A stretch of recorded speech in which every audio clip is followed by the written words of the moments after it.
Bullshit, no time. Free rail, he'll be back in no time. Get money, flip bricks in no time. Dex tripping on the bitch, no time.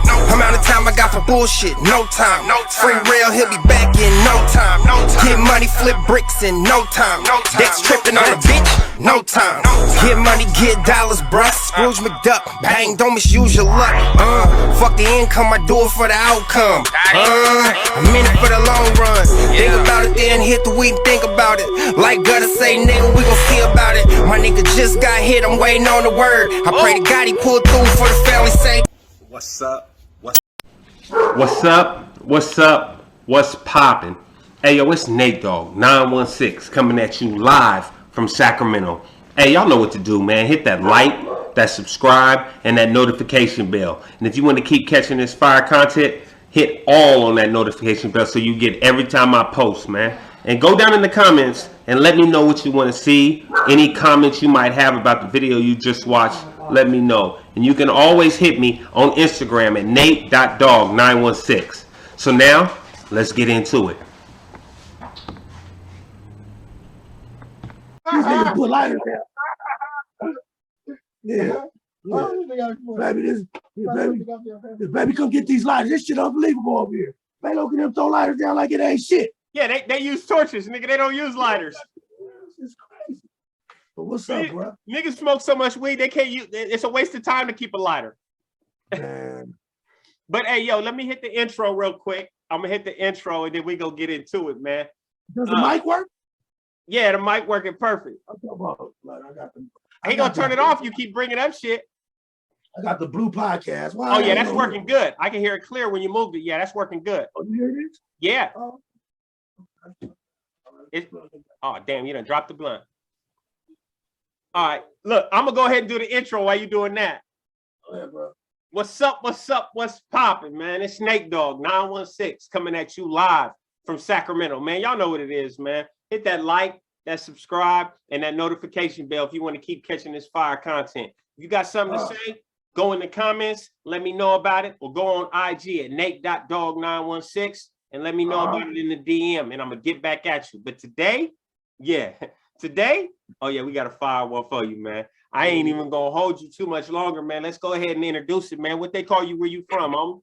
Hey, look, homie, I'm BAYLOC, Big BAYLOC, from East Side Rolling 40s neighborhood crib. You know what I mean? San Diego, you know, where the original 40s started. The original 40s. Make that clear too, yeah. Original 40s. That might be controversial and you know, but on the real, you know, what that shit do. Yeah, yeah. Thanks for coming on the show, bro. I appreciate you, man. We've been having a cool little session. Like I said, I should have been recording it from the gate, but I wasn't. But it's good. I mean, tell me about it, man. Coming up in San Diego as a youngster, man. What was it like for young BAYLOC, man? What, pre-BAYLOC or pre-BAYLOC, when you was the original name? Right, my name is Bashir. You know, my family is Muslim. You know, my mom and dad met each other at the mosque, Nation of Islam. So that was a time and period where Black America was going through a transition period, and a lot of their youth was looking for different organizations to attach themselves with, to be a part of certain like movements and stuff that was going on. Yes, so, you know, the Nation of Islam was coming out around that time, and a lot of Black youth all across the world, all across America, was gravitating towards them. Right. Interested, and, you know, they was just, you know, when they was preaching, you know, Black America over white America, you know, it just was epic time. And that's where mom and dad met. And so growing up, you know, I'm a Muslim too. You know what I'm saying? So I was talking to my homeboy the other day. I said, Dad, what is this, bro? What is going on here? Who taught you how to make tea? That's out. Hey, I got your bag that busted open. All the shit is in there. Yo, come on. You don't drink the shit in the bag, nigga. Come on, bro. That's out. Look, man, that's G11C as they call it. G11C in the building. Bro, we gonna get on his helmet. Later. We'll do that later. All right, so at that time, so boom, that's what that was. So me growing up, it was pretty sheltered in the beginning. You know what I'm saying? I went to Islamic schools in the beginning. You know, my family was real big on education. So when I came home from school, me and my brothers and sisters and shit, they had a little room that was already built for school. Okay. Computer, boom, typing class, computer, algebra, calculus, all this shit. So boom, my grandfather in there on some Hebrew slave shit, nigga. He's on niggas' helmets, nigga, and boom. And so, you know, Afrocentric history is probably his most favorite subject. So, yeah, so it started with that pretty sheltered, you know what I mean? Right. And it was cool, you know, little league football, you know what I mean? I've always been that guy. You know what I mean? I've always been that guy. Always been him. I've always been him. I need to change my Instagram to I am him. I am him. Yes, sir. Yes, sir. So, you know, I went through that little league football, the whole shit. You know, and it's crazy in Dago because the inner city ghetto, like where all the gangs, everything is in Southeast San Diego. It's in East Dago too, and East Dago is right next to it, but that's just people migrating from here over there. Okay. So in Southeast, that's where the lines is drawn. You know, neighborhood, West Coast, Skyline, Lincoln Park, Little Africa, boom. And it's predominantly Bloods out. Right. You know what I mean? You know, it's really only been 2 or 3 Crip sets that's been just put us on. We ain't got but 3 or 4 Crip sets. Okay. Period. You know what I mean? But we ain't lost shit though. But so you deal with that right there. So just growing up, it was cool, you know what I mean? Boom, until you start gang banging and shit. And like the same niggas you went to play football with is from over here now. You from over here. Right. But Dago was cool growing up, man. We got pretty ass bitches out here, man. You know, it's a military state, so it's a lot of that going on. And then you know, they had the ebony fashion shows. You had, you know what I mean? There was a lot of cultural things that they were trying to do in Southeast San Diego. Right. You know. So what? So it was cool. So what led? Okay, so like you said, you had this real structure, and by the way, I'm a Muslim as well, right? So I know how structured a Muslim household can be. And how did the transition go from that structured lifestyle to being out in the streets as a youngster? And what age did that actual transition start to take place for you? I started early, bro. Like I started, you know, it started with rest in peace to my homeboy A-Rock. A-Rock, rest in peace. Rest in peace to A-Rock, homie. He was one of the dudes that I jumped off the porch to, you know, on some Crip shit and just on some just in the streets, you know, fucking up. We fucking up on the street. Right. So for me, it was always, you know, I was at the pad like that. And then I come outside, I kind of like a different person.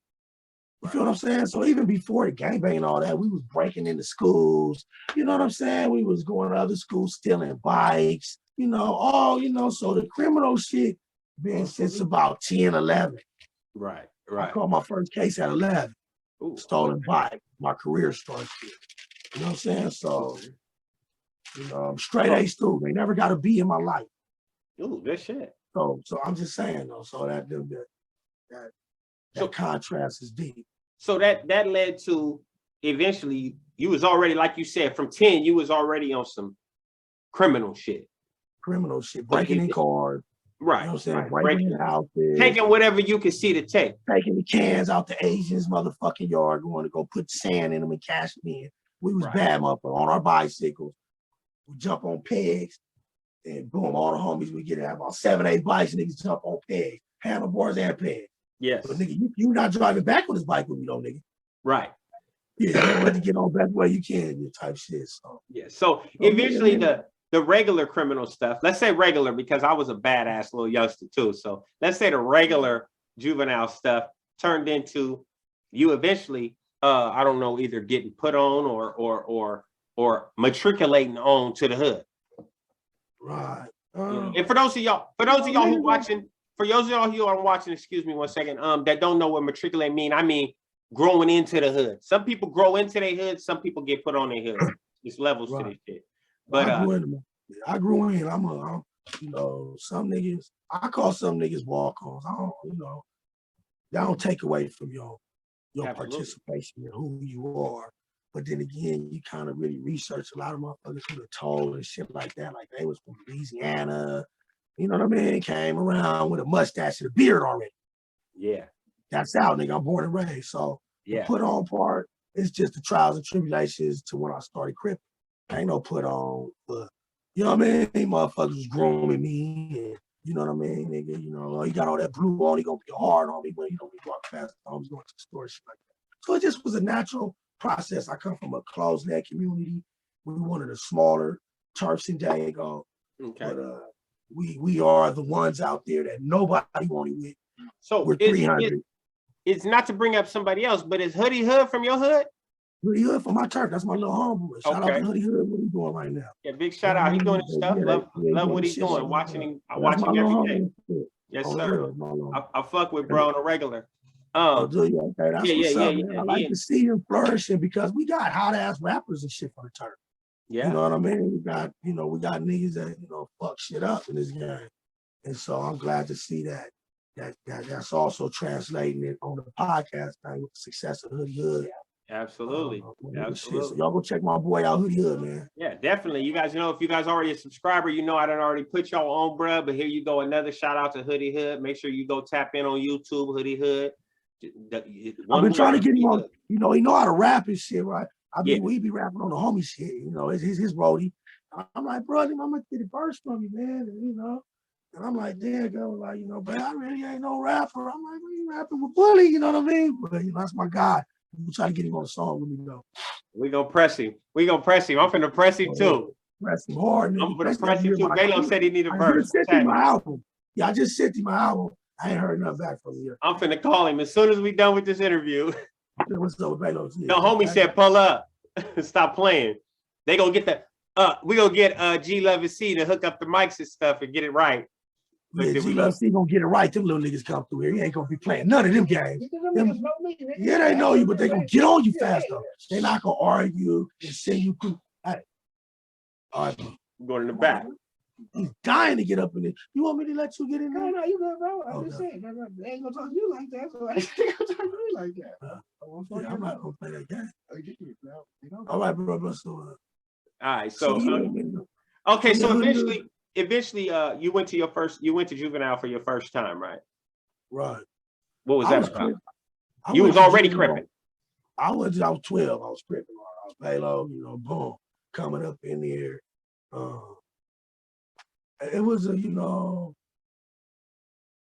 somebody that really grew up on understanding the fight and struggle of the black, right? I understand, and then I lived in Africa for 2 years.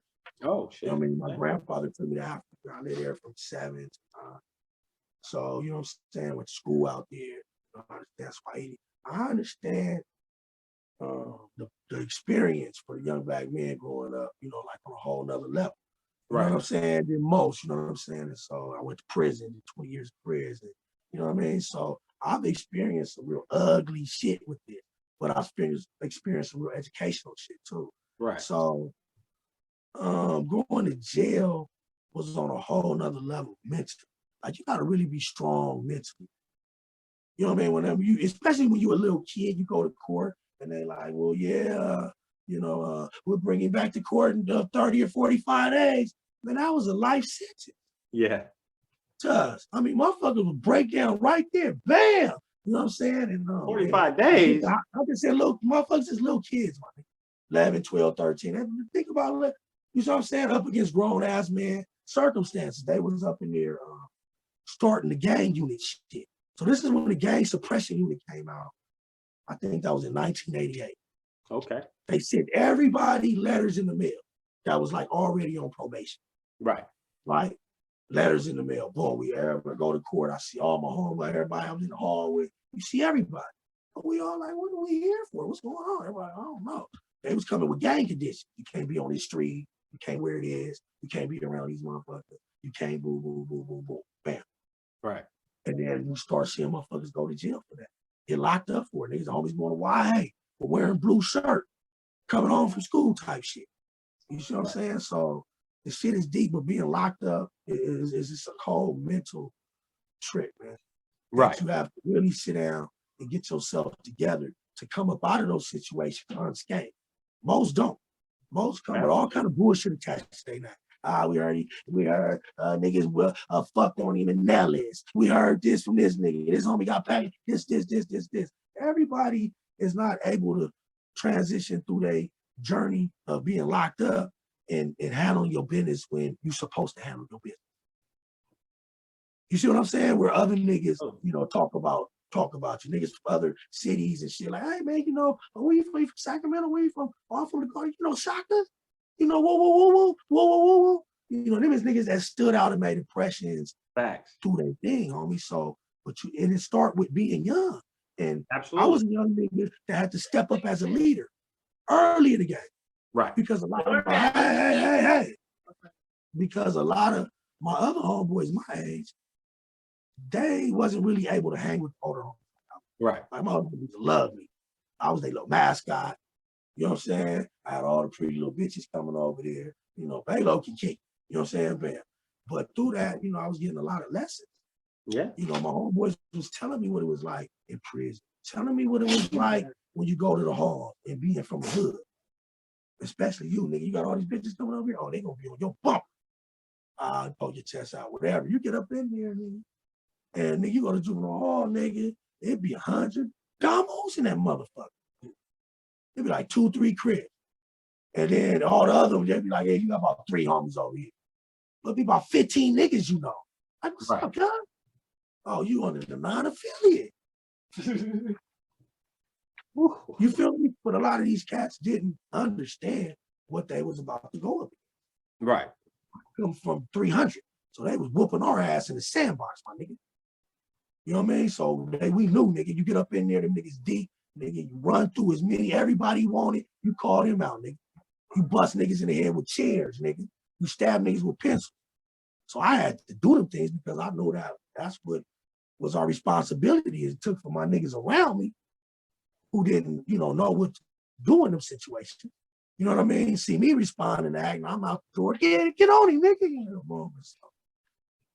And, it was crazy for me. You know what I mean? It was crazy getting locked up. I wasn't feeling that, my nigga. I cried a couple times. I wasn't feeling the jumps on kid, but I wasn't. But I had to get strong fast. I understand. Right. Facts. It makes you grow up fast. Shit. Being incarcerated definitely make you figure out who you are, when you are, and how you are. You gotta take care of yourself. Yeah, facts. You know what I mean? You gotta, Yeah, you're right, man. And you back on the streets, juvenile still. You catch your first main case, adult case. Well, no, not your first adult case. Let's not say that. Let's say the first case you caught to get a big bid. What can you tell us about that? My adult case, right? My adult case. It is my adult case. As a juvenile, they kept me caught up in there with the probation shit. Right. You know what I mean? The wearing blue, whatever they could get me on. But I used to get caught up. I got caught up for some shootings a couple times with trial, all that too. So that shit was epic. But my first real case, I caught when I was 18. You know what I'm saying? Me and my nigga, Baby Ant, from East Dago Mom. Shout out to my nigga. And bam, you know what I'm saying? So I went to the pen. I did 10. I didn't get out till I was 28 years old. You know what I mean? So that was a cold mental journey, like. Right. But let me say this though, right here, man. It's crazy that we grow up out here in California. Yeah. With an understanding that our rite of passage of being a real nigga, a stand-up nigga, that nigga really from where he from, all that. We feel like and think that we gotta go through prison and all this shit that we go through that we find out as we get older is bullshit and ain't shit. Right? It's crazy how little motherfuckers are still growing up today. About to go do some dumb shit to show that they a real nigga. Because we haven't came back and showed motherfuckers what real niggas, you know what I'm saying? The motherfuckers misguided us. Motherfuckers misled us. Motherfuckers gave us a false impression of what being a real motherfucker, crib blood, whatever is about. And we spent and sacrificed so much on that. A lot of us, we had to watch our kids grow up through picture.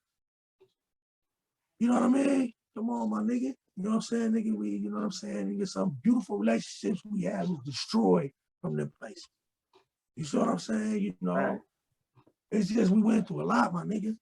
You know what I'm saying? And these little niggas is still finna be going through that because real niggas ain't coming up telling them, you know, like that's some bullshit, my nigga. They ain't telling them it's Like, out. niggas that don't know how to wash their clothes and pay their cell phone bill go to prison. You can go to college, you can do this, you can, you know, they don't know that it's Gucci to be a Crip or Blood and still go to college or still do this or still do that. I don't mean you ain't from over here, you don't love your nigga, you do whatever. You just not finna get no car and air no shit out for nothing. No. Just because this guy told you to do it. So we gotta break that right there. Just like little females growing up and shit, you know what I'm saying? They feel like, you know, part of being growing up to be a woman is they got a prostitute along the lines. They're not They giving it grow up. up. What I'm saying is motherfuckers shouldn't grow up feeling like Right. So no little dude have to grow up feeling like I gotta go kill some niggas and go to prison for life to be a real nigga. And should no little females be growing up feeling like, you know, at some point in my sexual history, I have to process. Now, if you want to do those things, more power to you. But you shouldn't grow up with the pressure That you have to. and lack of opportunity. Right. Okay, so you go for your first 10-year bid. And I say first because obviously we had a previous conversation. You go to your first year bid. What was the transition like from? Because did you hit YA before you went to prison? I went to YA. So what was the I did transition a from observation. doing YA time to going and doing prison time? YA time is, you know, I mean, everything is what it is for at that time in your life. But for me, I went to prison, homie. I got I went to prison. I'm talking to my mom. I got sentenced, all that. Boom. I'm waiting to go to prison. My mom is Muslim, homie. You know, she surprises me a lot because she's wrapped down. You know, man, you push up to the pad right now. Make sure you get prepared for Salat, lead to prayer. All that, you know, she's really on her deen. You know, my whole life, I ain't never seen no dude in my pad. Her and my father broke up when we was young. Never seen no dude. I've never, just certain things I ain't saying never. Like, you know, she's really on her deen. Be disappointed probably I'm supposed to. But I'm saying, you know, really on her deen. So my mom, I talked to my mom on the phone one night. She's like, look, man, you about to go to prison. Right? She said, when you get to prison, they're going to take all your stuff from you that you got right here. They do that to everybody. So don't be, you know, her whole thing, don't be tripping with them people. You know what I'm saying? They're going to take your stuff. And she said, look, man, write me as soon as you get there so I can send you some money because I'm going to send you your money order. They got to clear. I'm thinking, my mama know all this shit. My daddy was in the penitentiary. Right. But I never, and we didn't went with her to go see before and shit. But I'm not looking at her like I talk to her, deal with her, you know, I do. You know what I mean? Like, this is mom's and like that. She giving me the whole scoop. I'm like, all right, mom, you know what? So I get to the pen, bam, I go to Chino first. Boom, I get to Chino, they strip a nigga, you know, you get to smelling yourself in a day or two. Especially if you was all prideful ass nigga turning down deodorants and shit. Like, my shit be here. They looking at you like, nigga, you could be a billionaire and you ain't gonna get nothing for 3-4 weeks, nigga. Or, you know, out the window type shit. Right. So I'm like, boom, oh, boom, I shoot miles the kite. Well, about a couple of days, about 5-6 days later, boom, they called me for mail. And I barely just shoot my kite. So I know who this is. This is for Miles right here, you know, because she told me when I get there, boom, boom, boom, boom. Right. I jumped out there and had me a book, the autobiography of Malcolm X. All right, so I get that, boom, you know, I wear my letters and shit. That's all this for you. And I'm looking, who it come from, mom? Nah, she probably sent me this book too, but I got something else. So I'm arguing with this nigga. He's going through the stack. You don't got nothing else in there. So I'm like, all right, cool. I'm going through the bush with a little kite. Bam. All right, hold on. She put a little kite